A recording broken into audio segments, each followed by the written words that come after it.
Real productivity out of an AI agent starts where it lives. Agents that run inside your terminal, your IDE, or your desktop, beat agents that sit behind the web UI. Codex, cursor, Claude desktop. The surface around the model is what decides how much work you actually get out of it. And that over there is not just code. Calendars, email, web research, summarizing log PDFs, drafting, writing. All of it routinely happens inside the same agent session through MCP connectors that wire the agent into Gmail, Google Calendar, Notion, Slack, and whatever else you plugged in. The agent in your terminal is already a general purpose tool. MCPs hook it into outside services. Skills turn it into a workflow engine you can shape. Code is just one of its workloads. Far from the only one. And the bigger productivity win isn't capability, it's consolidation. Think about how a normal day looks. An editor open for code, a separate writing tool, a media service in another tab, a scheduling app, a browser with a dozen more tabs for everything else. All of that splits your attention. All of that splits your context. With an agent sitting in your terminal, all of that work happens in one interface, in one conversation, with one shared context. There are 3 concrete reasons consolidation actually works instead of just sounding nice on a slide. First, the files that agent produces land next to the work you're already doing. Not in some vendor sandbox, not in downloads folder you will never open again. They land in the project you have open. Second, the agent has your local context. It knows your Git state, the project you're in, the environment you're running in, the files you've been editing, and so on and so forth. Third, it composes with everything else already in your machine. Other tools, other scripts, other skills you've layered on top. And those 3 reasons hold for every one of those workloads I just mentioned.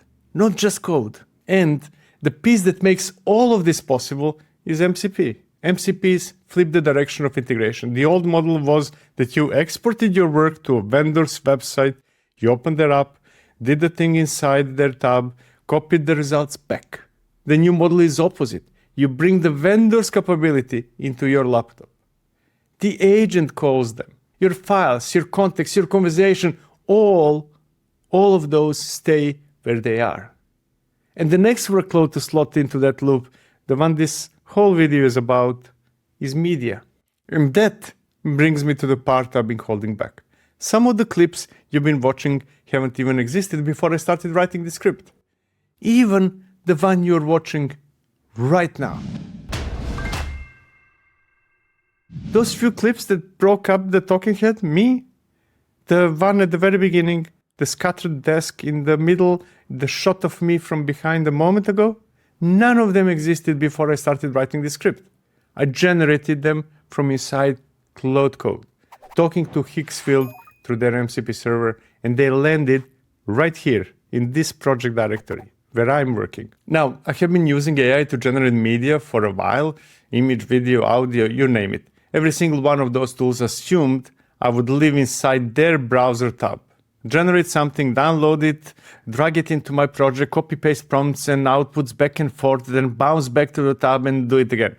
Multiply all that by every iteration of every clip, and the friction adds up fast. The thing that changed isn't the model quality. It's that the model is now reachable from where I already work, through MCP, from inside the same agent that already knows about my files, my project, my conversation. I will show you how the setup works, what it feels like to use, and where it falls short. Because it does, sometimes. Now, setup has 2 parts. An MCP connector, which is one time 30 seconds or less drop-in, right? And the custom skill, which is where the actual workflow lives.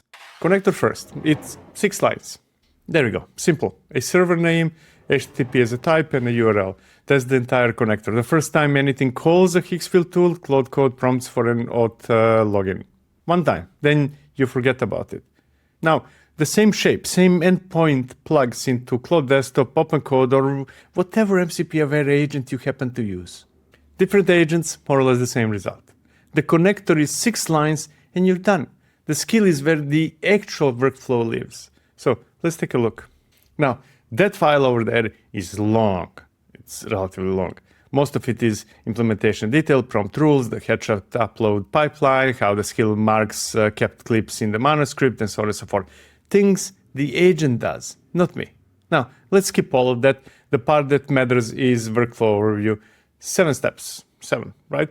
The skill scans my manuscript, the one I'm talking right now, for paragraphs that are pure narration with no other visual overlay planned, and proposes between 3 and 8 cinematic B-roll concepts for those segments. I pick one, or I tell it to walk through all of them. The skill calls Higgsfield, waits for the clip to render, saves it to TMP, opens it in QuickTime. Then it asks, hey, do you want to keep, throw away, or refine? Refine means regenerate with my feedback. Then it loops to the next suggestion. That's the entire workflow. Okay, so now let's actually run it, right? I will open code in this exact repo on this exact manuscript file. Then I invoke the skill, point it at the manuscript file, and ask for at least one clip where I'm the subject. Look at that. 5 cinematic concepts, each tied to a specific paragraph of narration. One of them, the desk shot, is tagged with you as a subject, or me as a subject, actually. That tag triggers the headshot pipeline I built into the skill. Before it generates the clip, it will need a reference image of me to feed Higgsfield. Now, rather than picking one suggestion at a time, in this case, I will tell it to walk through all 5, all of them in sequence. For any clip with me as the subject, the skill looks in the TMP directory for screenshot files, picks the cleanest front-facing one, uploads it to Higgsfield, and caches the resulting UUID locally.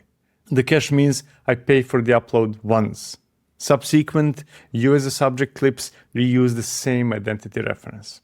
Each generation runs between 60 and 180 seconds, 1 to 3 minutes. The agent pulls in the background so I can keep working while it waits. When the clip is ready, it lands in the TMP, the same directory as the manuscript that asked for it. QuickTime opens it automatically. This over there is the moment the whole video is about. The clip isn't sitting in a browser tab. It's a file in the project, alongside everything else. Now, after watching each clip, I have 3 options. Keep, throw it away, or refine.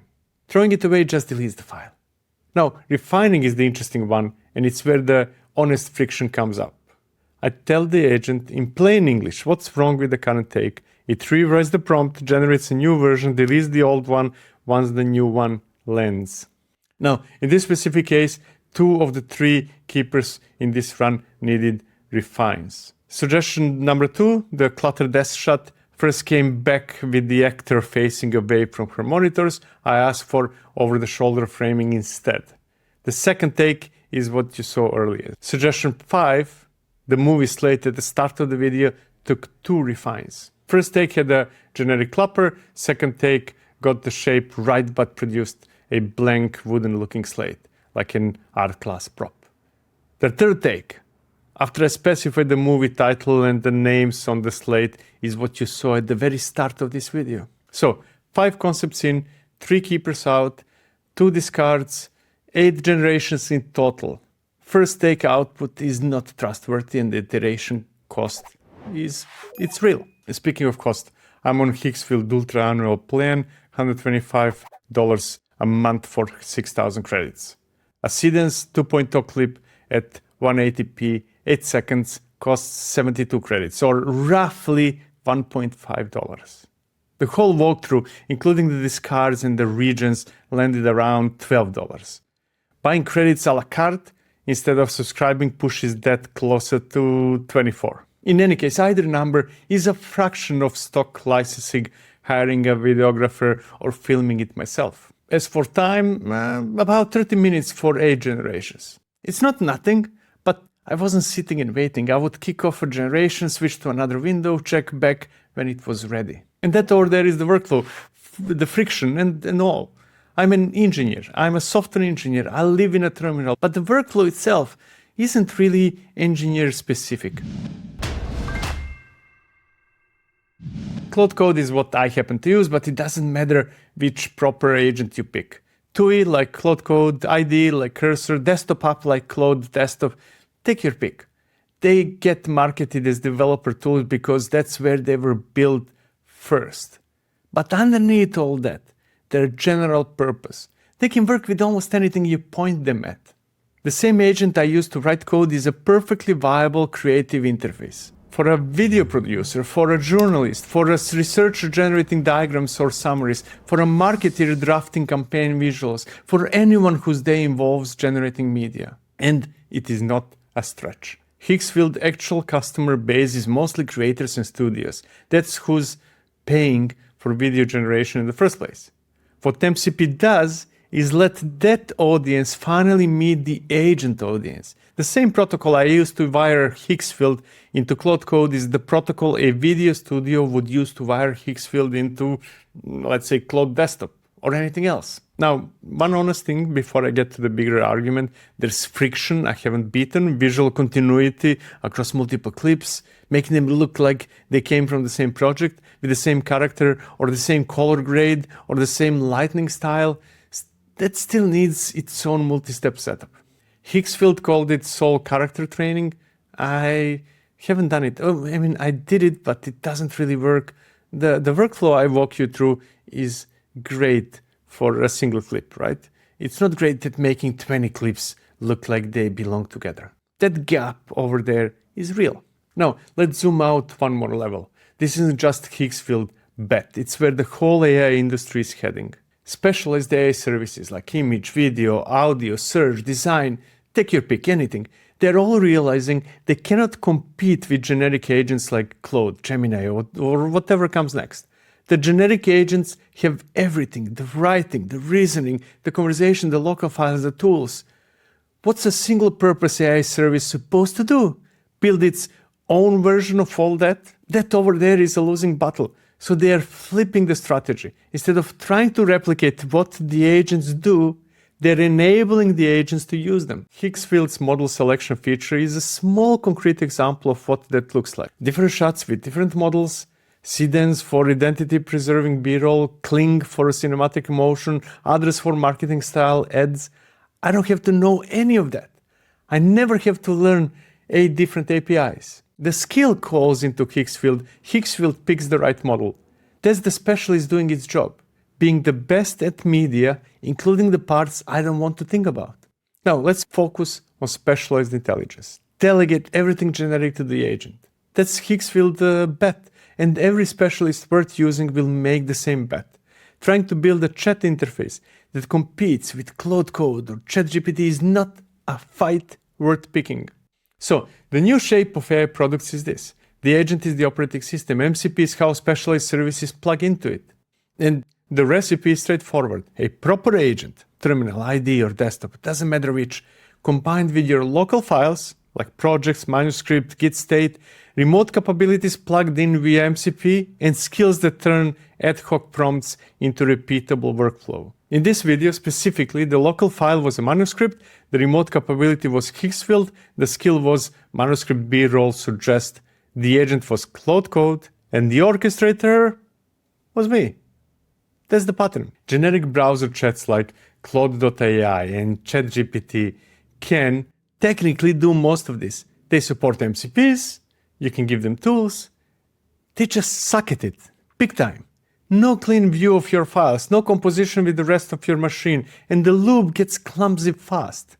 Single-purpose web tools like Higgsfield own UI, every other media service with a chat panel, suck even more. Locked to one specifically, no escape hatch when the work needs to combine with anything else. Now, one last thought, last one I promise. People always ask whether this stuff is going to replace creative professionals. Maybe not today, but give it a bit of time and yeah, it will.